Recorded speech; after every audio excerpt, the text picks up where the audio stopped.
1993च्या मुंबई बॉम्बस्फोटातला गुन्हेगार याकूब मेमन सध्या नागपूर मध्यवर्ती कारागृहात शिक्षा भोगतोय। त्याला फाशी देण्यासाठी आवश्यक गोष्टींची जोरदार तयारी सुरू झाली आहे। दरम्यान कैद्याला जास्त त्रास होऊ नये तसंच दोरखंडही मजबूत राहावा यासाठी दोरखंड तुपात भिजवून ठेवला जातो। याशिवाय दोरखंडाला साबण किंवा केळ्याचा लेपही लावला जातो।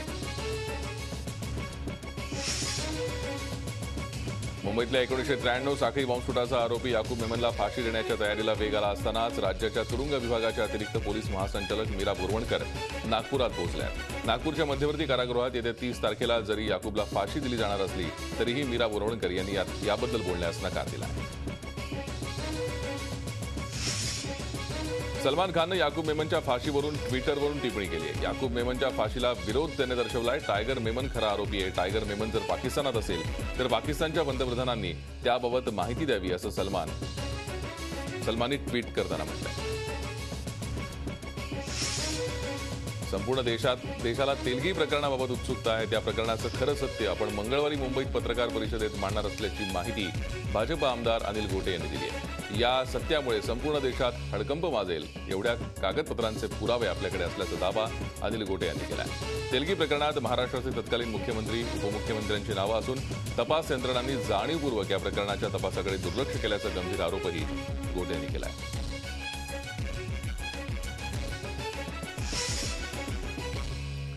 सांगली येथे झालेल्या एका कार्यक्रमात संभाजीराव भिडे गुरुजींवर मिरज दंगल घडवल्याचा आरोप करणाऱ्या जितेंद्र आव्हाडांना त्यांच्याच पक्षाचे खासदार उदयनराजे भोसले यांनी नाव न घेता थेट इशारा दिलाय। आदरणीय भिडे गुरुजींवर झालेले आरोप त्रास देणारे असून असे आरोप पुन्हा झाल्यास सहन केले जाणार नाहीत। संबंधितांना आम्ही आमच्या पद्धतीने उत्तर देऊ असं वक्तव्य उदयनराजे भोसलेंनी एका परिपत्रकाद्वारे केलंय। राधामोहन सिंग यांच्यासारखे कृषी मंत्री असणं हे देशाचं दुर्दैव आहे अशा शब्दात शिवसेना पक्षप्रमुख उद्धव ठाकरे यांनी हल्लाबोल केलाय। शेतकऱ्यांचं हित समजत नसेल तर त्यांनी पदावरून दूर झालं पाहिजे अशी मागणी त्यांनी केली आहे। तर पंतप्रधान मोदींनी बिहारला मदत करावी मात्र महाराष्ट्राकडे दुर्लक्ष करू नये असंही उद्धव यांनी म्हटलंय।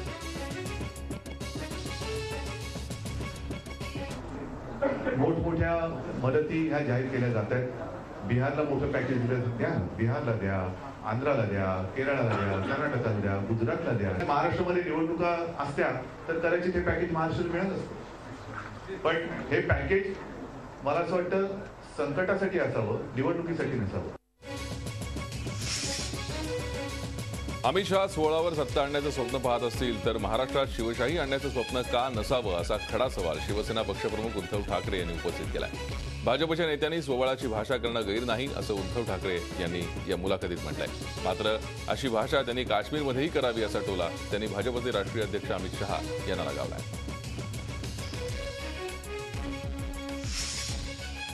कोकणातील पहिल्या ऑनलाईन ई लर्निंग या शैक्षणिक उपक्रमाचं शिवसेना पक्षप्रमुख उद्धव ठाकरे यांच्या उपस्थितीत उद्घाटन झालं। शिवसेना खासदार विनायक राऊत यांच्या खासदार निधीतून होणारा हा राज्यातील पहिलाच उपक्रम आहे। यावेळी युवा सेना अध्यक्ष आदित्य ठाकरे आणि ज्येष्ठ साहित्यिक मधु मंगेश कर्णिक उपस्थित होते। राष्ट्रवादी काँग्रेसचे प्रवक्ते सुनील तटकरे यांनी शिवसेनेवर प्रहार केलाय। शिवसेनेनं पाठिंबा काढून घेतल्यानंतर राष्ट्रवादी भाजपला पाठिंबा न देता निवडणुकीला सामोरं जाण्यास तयार असल्याचं तटकरे म्हणाले। बारामतीमध्ये झालेल्या पत्रकार परिषदेत त्यांनी शिवसेनेला चांगलेच टोले लगावले। पुणे महापालिकेत सत्तेवर आल्यानंतर मागील 3 वर्षात केलेल्या कामाचा अहवाल राष्ट्रवादीनं प्रकाशित केला आहे। माजी उपमुख्यमंत्री अजित पवार यांच्या हस्ते या अहवालाचं प्रकाशन झालं। मागील 3 निवडणुकीत पिंपरी चिंचवडमध्ये पूर्ण बहुमत मिळालं, त्यामुळे चांगले निर्णय घेता आले। पुण्यात मात्र बहुमत नसल्यानं इतर पक्षांना सोबत घेऊन काम करावं लागत असल्याचं अजित पवार म्हणाले।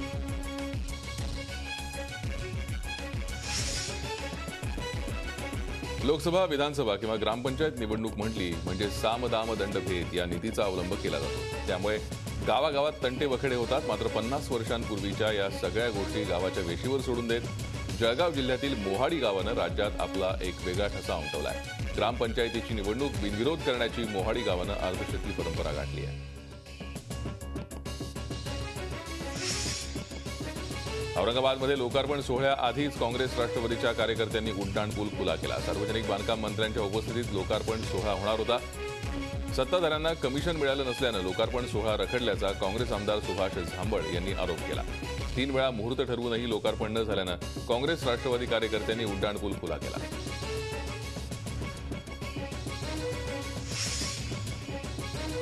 येवला कृषी उत्पन्न बाजार समितीमध्ये कांद्याला प्रति क्विंटल 3,000 रुपये दर मिळाला आहे. रब्बी कांद्याचं झालेलं उत्पादन बघता आणि पावसाच्या लांबणीमुळे खरीप कांदा लागवड उशिरा होण्याच्या शक्यतेमुळे नवीन कांदा बाजारात येण्यास वेळ लागणार आहे. त्यामुळे कांद्याचे दर अजून जास्त प्रमाणात भडकण्याची शक्यता आहे. महिनाभर पावसानं दांडी मारल्यानं 5 एकर शेतात करपलेलं उडीदाचं पीक, त्यासाठी उभा केलेला कर्जाचा डोंगर नुकसान झाल्यानं हे कर्ज कसं फेडणार या विवंचनेतून जळगावमधील देऊळवाडे गावाच्या रमेश सोनवणे या वयोवृद्ध शेतकऱ्यानं विषारी औषध प्राशन करून मृत्यूला कवटाळलं. रमेश सोनवणे यांच्याप्रमाणेच जून आणि जुलै या महिन्यातच जळगाव जिल्ह्यात 26 शेतकऱ्यांनी आत्महत्या केल्या.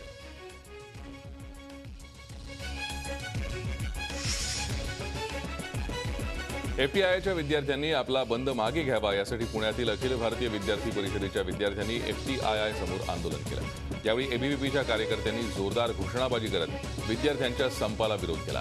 आमचा विरोध विद्यार्थ्यांच्या आंदोलनाला नसून त्यांनी पुकारलेल्या बंदला आहे, असं एबीव्हीपीकडून सांगण्यात आलं. डॉक्टर नरेंद्र दाभोलकर यांच्या हत्येला 2 वर्ष पूर्ण व्हायला आली आहेत, मात्र त्यांचे मारेकरी अजूनही सापडू शकलेले नाहीत. त्याच्या निषेधार्थ अंधश्रद्धा निर्मूलन समितीच्या वतीनं राष्ट्रपती प्रणव मुखर्जी यांना 1 लाख पत्र पाठवली जाणार आहे. या पत्रातून मारेकऱ्यांना कधी पकडलं जाणार असा प्रश्न राष्ट्रपतींना विचारला जाणार आहे. मुंबई पुणे एक्सप्रेसवेवरची वाहतूक पूर्वपदावर आली आहे. पुण्याहून मुंबईकडे येण्यासाठी एक्सप्रेसवेवरच्या 2 मार्गिकांवरून वाहतूक सुरू करण्यात आली आहे, तर मुंबईहून पुण्याकडे जाण्यासाठी सुद्धा 2 मार्गिका सुरू करण्यात आल्या आहेत. मात्र आज जुन्या मार्गावरून वाहतूक सोडली तर सुट्टी असल्यानं वाहनांच्या गर्दीमुळे ट्रॅफिक जाम होण्याची शक्यता नाकारता येत नाही.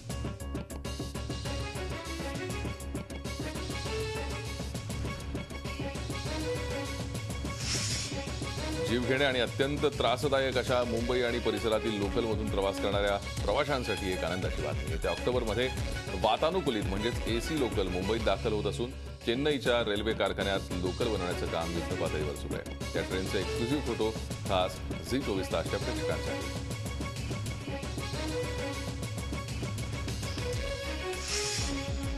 चर्चगेट लोकल अपघात मोटरमनच्या घाईमुळे घडला असल्याची माहिती सूत्रांकडून मिळते. या अपघात प्रकरणाचा चौकशी अहवाल समोर आलाय. या अहवालानुसार मोटरमनला घरी जाण्याची घाई असल्यानं हा अपघात घडला असल्याचा अंदाज वर्तवला जातोय. या मोटरमनची कामाची वेळ संपत आली होती, त्यामुळे बाजूच्या प्लॅटफॉर्मवर उभी असलेली विरार लोकल पकडण्याच्या तयारीनं मोटरमन केबिनमध्ये सामानाची आवराआवर करत होता. उस्मानाबाद जिल्ह्यात झालेल्या महिलेच्या हत्येप्रकरणी एकाला अटक करण्यात आली आहे. नुकत्याच या महिलेचा डोक्यात दगड घालून खून झाला होता. महिलेच्या पहिल्या पतीच्या पुतण्यानं ही हत्या केल्याचं समोर आलंय. सिद्धराम खांडेकर असं या आरोपीचं नाव आहे.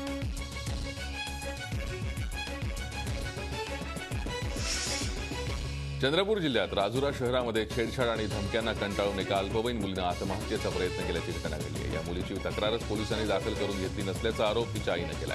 ही मुलगी 9वी मध्ये शिकते. तिला वडील नाहीत. गावातलं एक तरुणांचं टोळकं तिची रोज छेड काढत होतं. लातूर शहरातील खाडगाव रोड भागात राहणाऱ्या अमित पदकुंडे या 11 वर्षीय मुलाचं शहरातल्या 3 मुलांनी खंडणीसाठी अपहरण करून खून केल्याची घटना घडली आहे. बीड जिल्ह्यातील परळी अंबाजोगाई रस्त्यावरच्या घाटात अमितचा दगडानं ठसलेला मृतदेह आढळून आला. या प्रकरणी लातूर एमआयडीसी पोलिसांनी 3ही आरोपींना अटक केली आहे. रिक्षाचं भाडं नाकारलं म्हणून रिक्षा चालकाची हत्या झाल्याची धक्कादायक घटना डोंबिवलीत घडली आहे. रात्री 2:30 वाजताच्या सुमारास गणेश जयस्वाल हा रिक्षा चालक प्रगती कॉलेजसमोर उभ्या असणाऱ्या 5 जणांना घेऊन नांदिवली इथे जात होता. मात्र गणेश यांना त्यांना घेऊन जाण्यास नकार दिला. त्यामुळे चिडलेल्या 5 जणांपैकी एकानं गणेशला धारदार शस्त्रानं भुसकलं.